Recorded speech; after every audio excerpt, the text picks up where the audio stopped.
Minuto Escola, episódio A Culpa é dos Russos. Professores, Fernando Moser, Marcelo Mazagão e Renata Fortes. Fernando é um homem branco, calvo, usa óculos de aro quadrado e preto, tem barba curta e grisalha e usa camisa jeans. Além do uso do termo edição para a ação de ordenar os diferentes planos de um filme e uma linha do tempo narrativa, pode ser que você já tenha ouvido falar também do termo montagem para essa atividade. Em termos práticos, chamar o processo final da feitura de um filme de montagem ou de edição não faz muita diferença. Mas ao refletirmos um pouco sobre as diferenças entre as duas palavras, podemos encontrar uma diferença significativa. O termo edição é o preferido dos americanos. Quando falamos em editar um texto, por exemplo, o que vem na sua cabeça? Sobre Fernando surgem os dizeres de um roteiro. Uma linha branca risca algumas frases do texto. Geralmente, estamos nos referindo ao processo de tirar os excessos, de reduzir o texto original até deixar somente o essencial. O termo edição carrega consigo, portanto, essa ideia de subtração. Já os franceses escolheram chamar esse processo de montagem. A partir da reflexão que já fizemos sobre o termo edição, você consegue intuir qual a diferença de perspectiva que temos aqui sobre o processo final de organização de um filme? O termo montagem não propõe remover excessos, separar pedaços ou subtrair trechos de um vídeo. Ilustração das peças que Quando se falamos juntam que e vamos montam uma montar um mesa. móvel em casa, por exemplo, estamos dizendo que vamos juntar as diversas peças que o constituem até chegar na sua forma final. O termo montagem, portanto, pressupõe que ordenar os diferentes planos de um filme e uma linha do tempo é também colocá-los em relação através de uma operação de soma, e que o filme surge justamente dessa somatória total de planos, do modo como agrupamos e organizamos esses elementos visuais e sonoros. Ou seja, de como relacionamos as imagens para criar um sentido, uma narrativa. Nessa briga entre americanos e franceses, a culpa é dos russos. Marcelo é um homem branco, tem cabelo liso de mesma cor, usa óculos de grau de aro marrom e camiseta cinza. Cenas do vídeo Homem da Câmera, 1929. Foram eles que criaram essa ideia de um filme conceito, de um filme de ideia, que surge a partir da reflexão da montagem no cinema. O cineasta russo Sergei Eisenstein, além de ter realizado filmes importantíssimos na história do cinema, como O Encouraçado Potemkin, Outubro, entre outros, Cenas em preto e branco teorizou do filme sobre a mencionado. importância da montagem. Eisenstein era um obsessivo estudioso de idiomas, falava 7 línguas, entre elas o japonês. E foi nesse idioma que ele viu uma coisa curiosa. Diferente de nós que organizamos as palavras em frases e parágrafos, a escrita japonesa é feita através de imagens. Isso porque, no idioma japonês, quando há combinação de 2 ou mais imagens, não estamos falando somente de uma operação de soma, mas sim do resultado dessa operação, o ideograma. Ilustração de Então, ideogramas. A imagem de uma boca e a imagem da criança, quando colocadas lado a lado, adquirem um significado: gritar.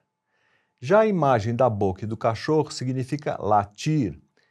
Veja que curioso, não está escrito, não está desenhado em lugar nenhum a palavra latir, mas esse conceito se dá no nosso cérebro ao olharmos as duas imagens, a da boca e a Desenho do de um cachorro dentro de um cérebro. Isso é cinema em estado latente, pensou Eisenstein. São símbolos que vão se apresentando no tempo e no espaço e assim criando conceitos em nosso cérebro. Ele utiliza um termo curioso para isso, cópula simbólica.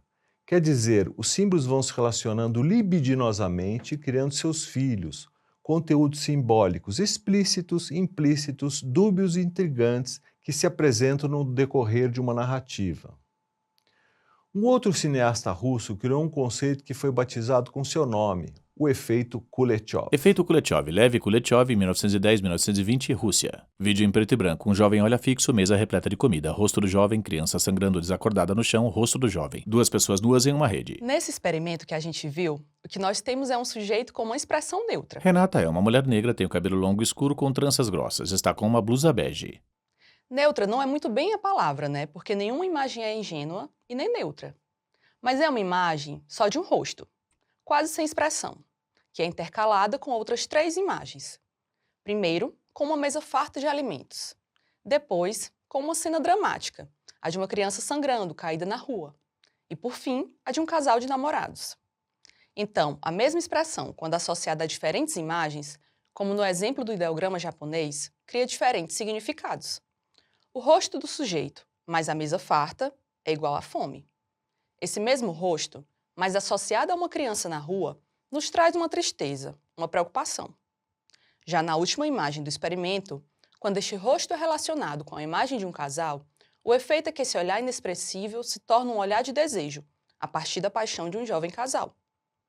Então, a imagem do rosto e a expressão do sujeito é sempre a mesma, mas o que transforma é a junção dessa imagem com outra.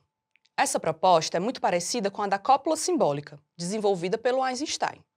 Na concepção deles, o que a gente tem no cinema é uma avalanche de imagens e símbolos que vão entrando em conflito, se conectando e criando outros significados no decorrer da narrativa.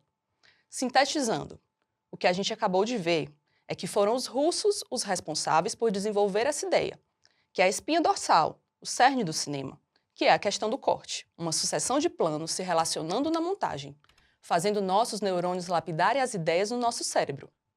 Trovoada, Renan Eduardo, tema livre 2019, Belo Horizonte, Minas Gerais. Mas como? Rosto Eu de uma não jovem entendo. negra. Não era para eu estar na escola agora? Há 5 minutos, tudo estava claro. Ela está deitada Céu numa aberto. calçada. Agora escuto trovões. Não me lembrava do quanto eu tinha medo de trovões.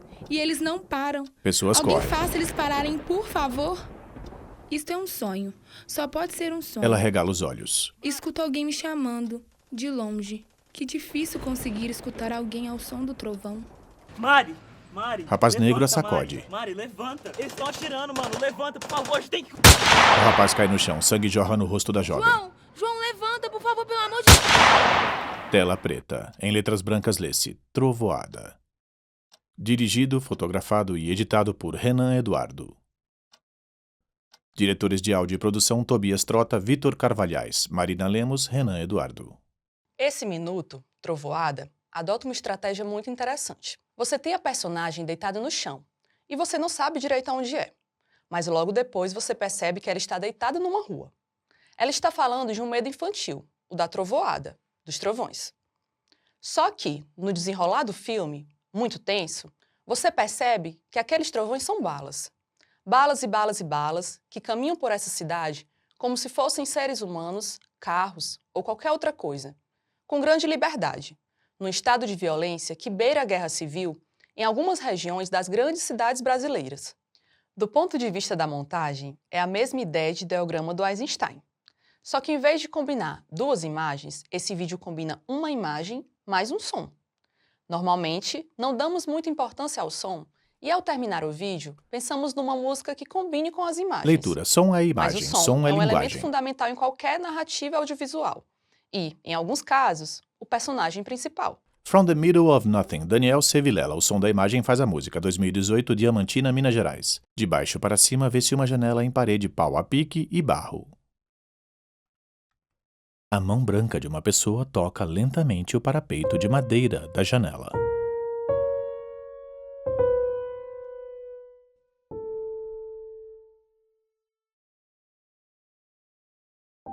Outra mão surge e faz o mesmo.